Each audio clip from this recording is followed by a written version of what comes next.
நமது ஆண்டவரும் உலக இரட்சகருமாயிருக்கிற இயேசு கிறிஸ்துவின் இனிதான நாமத்தினாலே உங்கள் யாவரையும் வாழ்த்தி ஆஸ்வதிக்கிறேன்.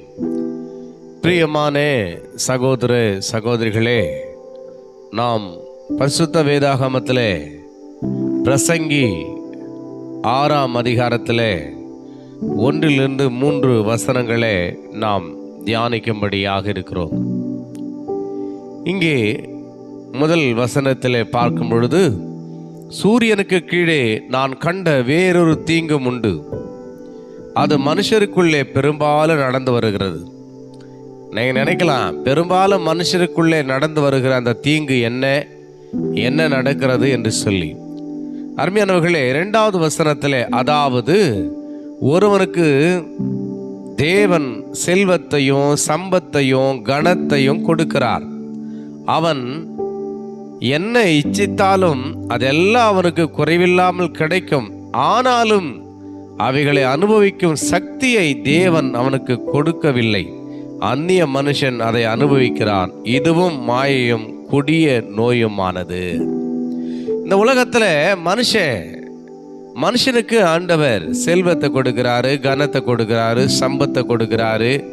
அந்த மனுஷன் இந்த உலகத்தில் ஆசைப்பட்டதை, விருப்பப்பட்டதை, இச்சித்ததை எல்லாம் கூட அவனுக்கு கிடைக்கும். ஆனாலும் அவைகளை அனுபவிக்கும் சக்தியை தேவன் அவனுக்கு கொடுக்கறதில்லை. இதுவும் மாயையும் மனதுக்கு சஞ்சலமாய் இருக்கிறது என்று சொல்லி. அருமையானவர்களே, அவை எல்லாவற்றையும் நாம் நம்முடைய வாழ்க்கையில் வறுமையில் இருந்தபோது நம்ம பார்த்தோம் அப்படி சொன்னால், நம்ம ஜீவியத்தில் நாம் சிறு பிள்ளைகளாய் இருந்தபோது ஒரு சாக்லேட் வாங்க, ஒரு ஐஸ்கிரீம் வாங்க, நம்ம என்ன பண்ணுவோம், கஷ்டப்படுவோம். அதெல்லாம் வாங்கி சாப்பிட முடியாது, அவ்வளோ வசதி நமக்கு அதிகமாக இருக்காது. ஆனால் இன்றைக்கு எல்லாவற்றையும் நம்ம வாங்கி சாப்பிடக்கூடிய அளவுக்கு நம்ம இருந்தாலும், அருமையானவர்களே, அதை சாப்பிடக்கூடாது. அந்த உடம்பு அதை ஏற்றுக்காது. சொல்லிவிடாங்க, ஒரு ஃப்ரெஷ் ஜூஸ் குடிக்க முடியாது, சுகரு இல்லை, ஒரு ஐஸ்கிரீம் சாப்பிடக்கூடாது, ஒரு எது சாப்பிட, கொலஸ்ட்ரால் இல்லை, பல வியாதிகள் என்ன பண்ணுது, நம்ம உடம்பில் அந்த பலவீனத்தை கொண்டு வந்துடுது. அருமையானவர்களே, ஒரு மனுஷனுடைய வாழ்க்கையில் ஆண்டவர் கனத்தை கொடுக்கிறாரு, செல்வத்தை கொடுக்கிறாரு, சம்பத்தை கொடுக்கிறாரு, அவன் இச்சித்த எல்லாத்தையும் கொடுக்கிறாரு. ஆனால் அதை அனுபவிக்கும் சக்தியை ஆண்டவர் அவனுக்கு கொடுக்கறதில்லை.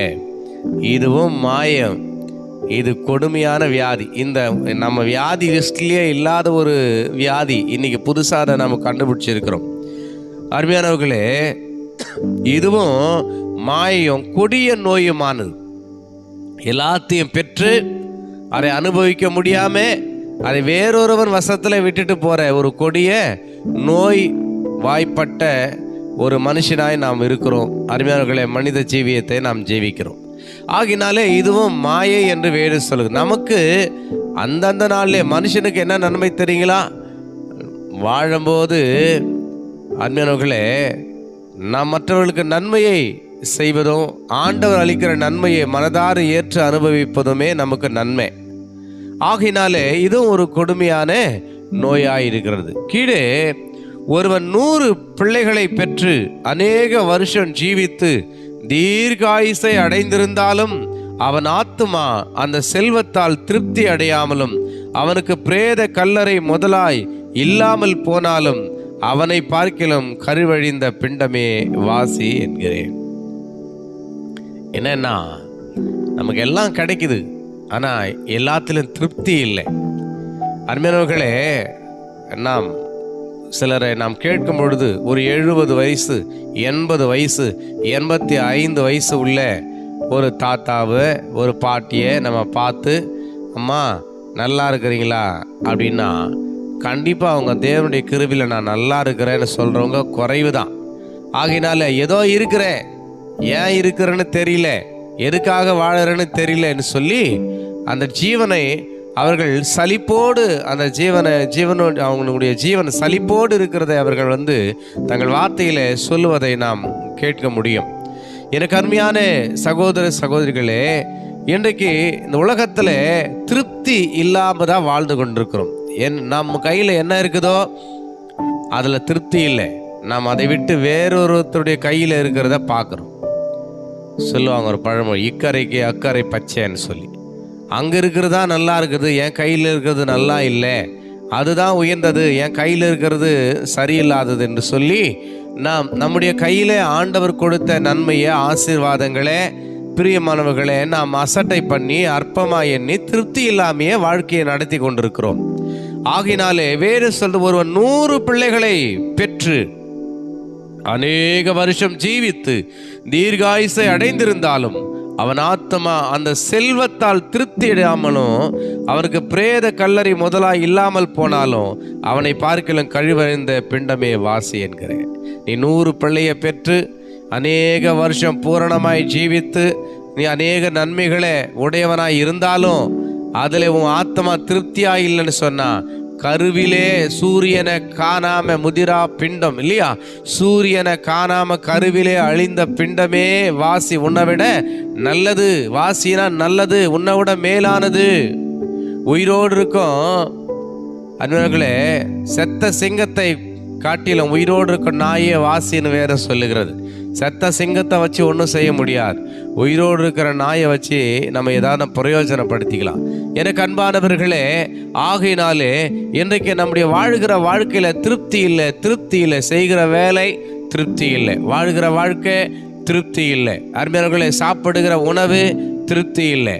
அருமையானவர்களே, குடும்ப வாழ்க்கை திருப்தி இல்லை. அருமையானவர்களே, இப்படியாய் நம்முடைய வாழ்க்கையில திருப்தி இல்லை. எத்தனை வயதுடையவர்களாக இருந்தாலும், சிறு பிள்ளையா இருந்தாலும், வாலிபனாக இருந்தாலும், வயது முதிர்ந்தவர்களாக இருந்தாலும், அவர்கள் தங்கள் வாழ்க்கையிலே திருப்தி இல்லாதவர்களாகவே வாழ்ந்து கொண்டிருக்கிறார்கள்.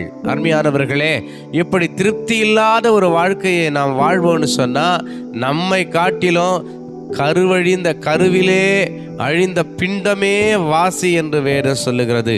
இன்றைக்கு நாம் எப்படிப்பட்ட வாழ்க்கையை வாழ்ந்து கொண்டிருக்கிறோம்? நம்முடைய வாழ்க்கையில் ஒரு திருப்தி இருக்கிறதா, அல்லது திருப்தி இல்லாம தான் நாம் வாழ்ந்து கொண்டிருக்கிறோமா? திருப்தி இல்லாம தான் நம் அருமையானவர்களை புசித்து கொண்டிருக்கிறோமா?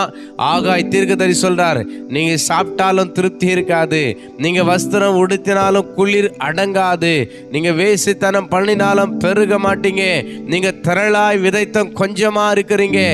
ஏன் என்பதை நீங்கள் உங்கள் வழிகளை சிந்தித்து பாருங்கள் என்று கர்த்தர் சொல்லுகிறார். அருமையானவர்களே, இன்றைக்கு நம்முடைய வாழ்க்கையிலே திருப்தி இல்லாத ஒரு வாழ்க்கைக்கு காரணம், இன்றைக்கு நாம் மற்றதை கை காட்டி கொண்டிருக்கிறோம், மற்றவர்களை கை காட்டி கொண்டிருக்கிறோம். மற்றவைகளாலே அல்ல. உன் வாழ்க்கையிலே உன் திருப்தி குறைவதற்கு, பூரணமான சமாதானம் குறைவதற்கு நாம் தான் காரணம். அதை நாம் சிந்திக்கிறவர்களாய் இருக்க வேண்டும். சரி, அப்போ எங்கே தான் திருப்தியாய் வாழ முடியுங்க? எங்கே தான் அந்த திருப்தி இருக்குது? இந்த உலகத்தில் நான் எல்லா இடங்களிலும் அலைந்தேன், திரிந்தேன், ஓடினேன், உழைத்தேன், சம்பாதித்தேன், பிரயாசப்பட்டேன், ஆனாலும் திருப்தி இல்லையே. இந்த திருப்தி எங்கே இருக்கிறது என்று ஒருவேளை நீங்கள் கேட்பீர்களே, ஆனால் அதற்கு பதில் பரிசுத்த வேதாகமத்தில் இருக்கிறது. அருமையானவர்களே, சங்கீதம் 36 சங்கீதத்திலே 8வது வசனம், சங்கீதம் 36 சங்கீதத்திலே 8வது வசனத்தை நான் வாசிக்கிறேன். உமது ஆலயத்தில் உள்ள சம்பூரணத்தினால் திருப்தி அடைவார்கள், உமது பேரின்ப நதியினால் அவர்கள் தாகத்தை தீர்க்கிறீர். எவ்வளவு அழகா இருக்குது பாருங்க. உமது ஆலயத்தில் உள்ள சம்பூரணத்தினால் திருப்தி அடைவார்கள். இந்த உலகத்துல இருக்கிறதெல்லாம் சம்பூரணமா இருக்குதுன்னு சொல்ல முடியாது. இந்த உலகத்துல நாம் பார்க்கறதெல்லாம் சம்பூரணமா இருக்குதுன்னு சொல்ல முடியாது. எல்லாம் குறைவுதாங்க, எல்லாம் குறைவுதான். ஆனால் இன்றைக்கு வேறு சொல்லுகிறது, உமது ஆலயத்திலுள்ள சம்பூரணத்தினால் திருப்தி அடைவார்கள் என்று, உமது பேரின்ப நதியினால் அவர்கள் தாகத்தை தீர்க்கிறீர் என்று சொல்லி. ஆகினாலே இந்த திருப்தி எங்க இருக்குதுன்னா கர்த்தருடைய ஆலயத்தில் இருக்கிறது. கர்த்தருடைய ஆலயத்தில் உள்ள சம்பூரணத்தினாலே திருப்தி அடைவார்கள் என்று இதை கேட்டு கொண்டிருக்கிற சகோதரனே, சகோதரியே, உன் வாழ்க்கையிலே நீங்க எந்த வயதுடையவர்களா இருக்கலாம், நீங்க எத்தனை ஆஸ்தியை சம்பாதித்தவர்களா இருக்கலாம், நீங்க எவ்வளவு செல்வந்தர்களா இருக்கலாம், சம்பத்துள்ளவர்களா இருக்கலாம், அதிகாரம் உள்ளவர்களா இருக்கலாம், ஆனாலும் கூட ஒன்றை நீங்கள் நினைவிலே கொள்ள வேண்டும், அது ஒன்றிலும் என் வாழ்விலே பூரணம் இல்லை, திருப்தி இல்லை என்பீர்களே. ஆனால் இன்றைக்கு வேதம் சொல்லுகிறது, உமது ஆலயத்தில் உள்ள சம்பூரணத்தினால் திருப்தி அடைவார்கள் என்று சொல்லி, இன்றைக்கு அந்த திருப்தி, இந்த சம்பூரணம் கர்த்தருடைய ஆலயத்தில் இருக்கிறது. நீங்கள் கர்த்தருடைய ஆலயத்தை வாஞ்சிக்கிற வேளையிலே, கர்த்தருடைய ஆலயத்திலே உங்களை நீங்கள் ஒப்பு கொடுக்கிற வேளையிலே இந்த திருப்தியை நீங்கள் நிச்சயமாய் பெற்றுக்கொள்வீர்கள். உங்க வாழ்க்கையில திருப்தியா இருக்கும். வேதம் சொல்லுது, அங்கே பாருங்க, உமது பேரின்ப நதியினால் அவர்கள் தாகத்தை தீர்க்கிறீர். உமது பேரின்ப நதியினால் அவர்கள் தாகத்தை தீர்க்கிறீர்னு சொல்லி, எங்கெங்க இருக்கு இந்த பேரின்பம்? இந்த உலகத்துல இருக்கிறதெல்லாம் சிற்றின்பம். இன்பத்தை தேடி ஓடுறல்ல அருமையானவர்களே, இன்பத்தை தேடி ஓடுறோம். அது சில வினாடிகள் கொடுக்கும், சில நிமிடங்கள் கொடுக்கும், அல்லது சில மணிக்கணக்காக கொடுக்கும், சில நாட்கள் கொடுக்கும், அவ்வளவுதான். அதுக்கு பிறகு அந்த இன்பம் நமக்கு மிகப்பெரிய துன்பமாய் நெருக்கடியாய் மாறிவிடும். அருமையானவர்களே, இன்றைக்கு அந்த சிற்றின்பம் இந்த உலகத்துல நம்மை கெடுக்கும், முடிவில் வேதனையை கொடுக்கும். ஆனால் இன்றைக்கு கர்த்தர் சொல்லுது, அந்த சிற்றின்பத்தை அல்ல, அந்த ஒளிந்து போகிற இன்பத்தை அல்ல, அழிந்து போகிற இன்பத்தை அல்ல, அருமையானவர்களே, பேரின்ப நதியினாலே நமது தாகத்தை அவர் தீர்க்கிறவராக இருக்கிறார். ஆக இந்த பேரின்ப நதி எங்க ஓடுதுன்னா, அது கர்த்தருடைய சபையிலே ஓடுது. அருமையானவர்களே, சந்தோஷம் இல்லாத இருக்கிறீங்களா? இந்த பேரின்ப நதி ஊற்றாய் பெருகெடுக்கிற தேவனுடைய சபையிலே, தேவனுடைய வசனத்திலே உங்களை நீங்கள் ஒப்பு கொடுப்பீங்க சொன்னா, நீங்க உங்க வாழ்க்கையில திருப்தியா இருப்பீங்க. பேரின்ப நதியினாலே உங்கள் தாகம் தீர்க்கப்படும். நீங்கள் என்ன தாகத்தோடு இருக்கிறீங்களோ, தாகமே தீரல, என்னதான் சம்பாத்தியம் பண்ணாலும், என்னதான் உழைத்தாலும் ஓடினாலும் திருப்தி என்பது இல்லை, தாகம் தீர்க்கப்படல, தாகம் எடுத்துக்கொண்டே இருக்கிறது. என்றைக்கு அருமையானவர்களே, இயேசு கிறிஸ்து சொல்றார், நான் கொடுக்கும் தண்ணீரை கொடுக்கிறவனுக்கோ ஒரு காலம் தாகம் உண்டாகாது என்று சொல்லி. எனக்கு அன்பானவர்களே, இந்த ஜீவனுள்ள தேவனுடைய வார்த்தையை நீங்கள் விசுவாசித்தீர்களே ஆனால் நீங்கள் ஒரு காலம் தாகம் அடைய மாட்டீங்க. நீங்க உங்க தாகம் தீர்க்கப்படும். அதுவும் பேரின்ப நதியினாலே நீங்கள் திருப்தியாயிருப்பீர்கள். அருமையானவர்களே, கர்த்தருடைய வசனத்தை விசுவாசிங்க. கர்த்தர் உங்களை திருப்தியோடு ஆசீர்வாதத்தோடு வழி நடத்துவார். God bless you. தொடர்ந்து அந்தியோகியா மினிஸ்ட்ரி என்கிற இந்த யூடியூப் சேனலை நீங்கள் பாருங்கள், சப்ஸ்கிரைப் பண்ணுங்கள். அது உங்களுக்கு ஆசீர்வாதமாக இருக்கும். எங்களே நீங்கள் உங்கள் ஜெபத்தில் நிலைத்து கொள்ளுங்கள். கர்த்தர் உங்களோடு இருப்பாராக. God bless you.